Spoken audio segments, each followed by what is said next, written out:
Thanks for waking up with us on Spectrum News 1. I'm meteorologist Robert Suhr with a very active forecast that is on the way. Still watching for that threat for severe weather as we get closer into this evening and towards sunset.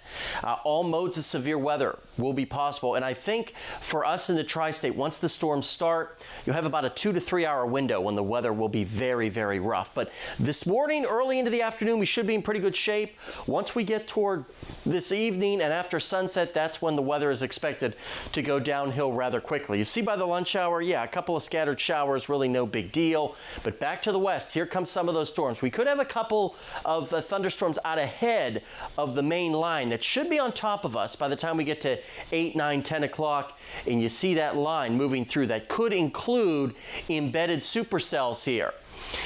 So keep that in mind. Make sure you have the alerts on your phone. You have your plan of action. You have your safe spot ready to go in case you need to take shelter very, very quickly. But by the middle of the night, everything's off to the east. We're starting to cool down and dry out. Notice by the lunchtime on Monday, only upper 40s. A much, much cooler day is on the way.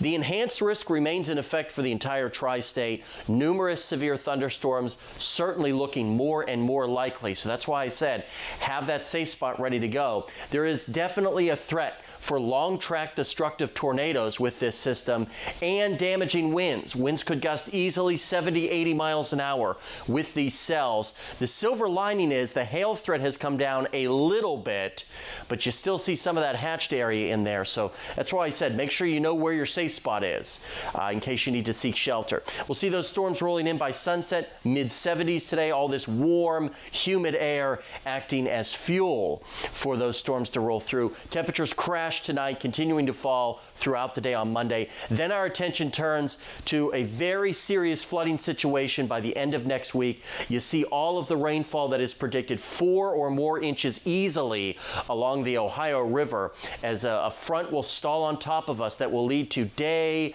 after day after day of heavy rain by the end of next week. So you're going to want to keep checking in with us for that event, but we'll be here throughout the night for tonight's severe event with the information that you need to keep you safe. Tuesday, though, looking nice. Highs in the mid-60s.